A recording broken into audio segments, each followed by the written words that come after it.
मौन व्याख्या प्रकटित पर ब्रह्म तत्व युवानम। ब्रह्म तत्व मौन की वाणी में प्रकट होता है और इस तत्व का उपदेश केवल मौन की भाषा में ही किया जा सकता है। लेकिन हम जितना भी सुनते हैं, सुनने के बाद उसका डाइजेशन नहीं होता। डाइजेशन न होने के कारण वो पचता नहीं, इसीलिए उल्टी हो जाती है। और उल्टी हो जाती है तो हम बोलने लग जाते हैं। ज्ञान के साधना का लक्षण हम शांत हो जाते हैं, कहीं हड़बड़ाहट नहीं, शांत रहो।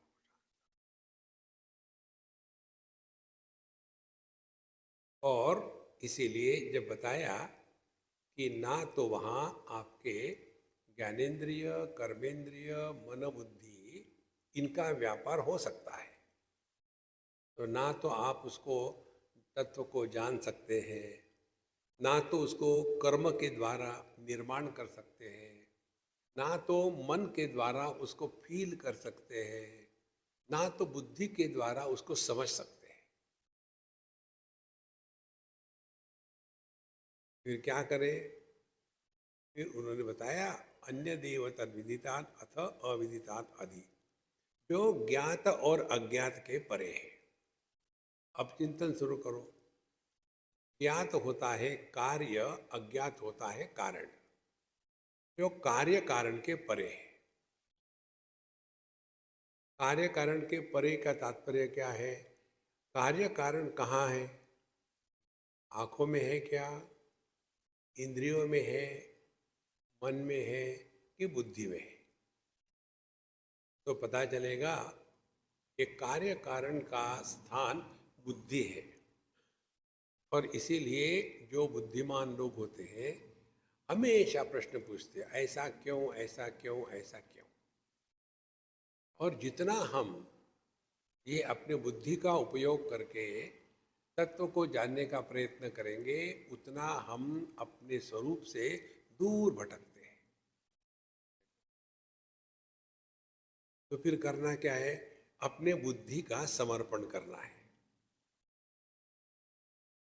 भगवान कहते हैं 7वें अध्याय में, दैवी हेषा गुणमयी मम माया दुरित्यया माम एव ये प्रपद्यन्ते मायाम एताम तरन्ति ते। मेरी जो दैवी माया है बड़ी कठिन है उसको पार करके जाना, लेकिन जो मेरी शरण में आते हैं वही उस माया के पार चले जाते हैं।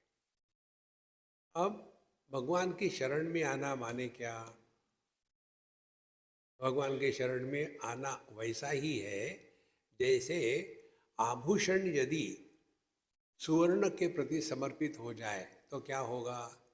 आभूषणों के नाम रूप दोनों मिट जाएंगे, सुवर्ण रहेगा।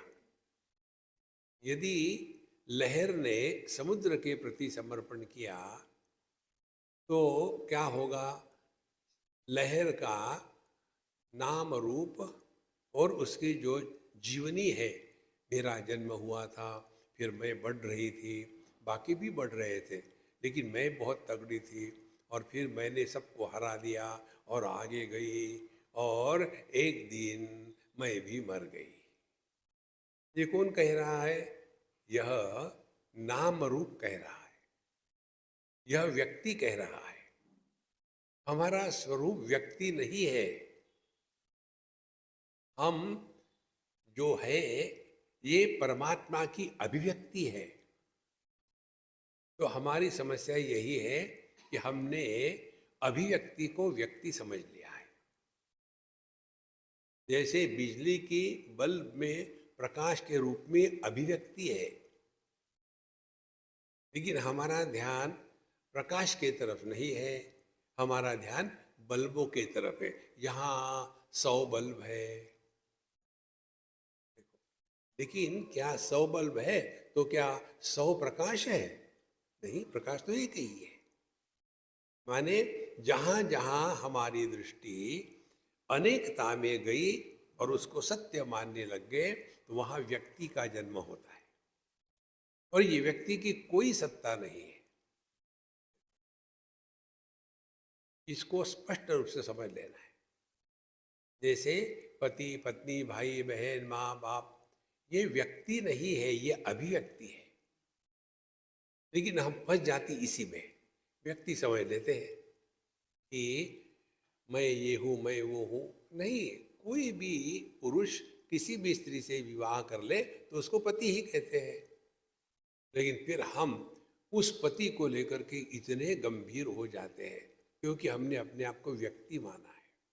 तो समझना क्या है, असल में मैं पुरुष हूं, पत्नी के संदर्भ में व्यक्ति कहा जाता हूं। लेकिन हम अपने पुरुषत्व को भूल जाते हैं और अपने को पति मान करके जिंदगी भर दुखी होते हैं। इसको कौन क्या कर सकता है? इसीलिए कार्य कारण के परे जाना है। तो उपाधि के कारण पुरुष पति बन गया। अब ये जो उपाधि का त्याग करना है, माने क्या? पहले देखें कि ये उपाधि कहाँ है? बुद्धि में है। तो बुद्धि जब शांत हो जाती है सुषुप्ति में, तो ये पति कहाँ जाता है? कहीं नहीं जाता। कभी था ही नहीं तो कहाँ जाएगा? लेकिन हम उसी में फंसे रहते हैं। इसीलिए यहाँ उन्होंने कहा कि जो आंखों के द्वारा दिखता है वह परमात्मा नहीं। जिसके कारण आंखों में देखने की क्षमता है वह ब्रह्म है। और वह ब्रह्म तुम हो। इसको केवल जानना है, करना कुछ नहीं है। पति को तुम पहले पुरुष हो, बाद में पति हो, इस ज्ञान के लिए क्या साधना करनी पड़ेगी? एक सास को ये जानने के लिए कि वह स्त्री है, सास वास्तविक नहीं है, ये जानने के लिए क्या साधना करनी पड़ेगी?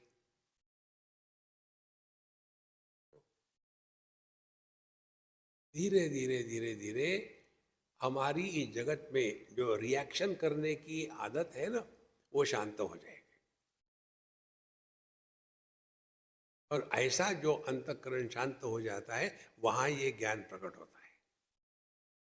जन्मनसा न मनुते येन आहुर्मनोमतम तदेव ब्रह्मत्वं विद्धि नेदम यदिदमुपासते।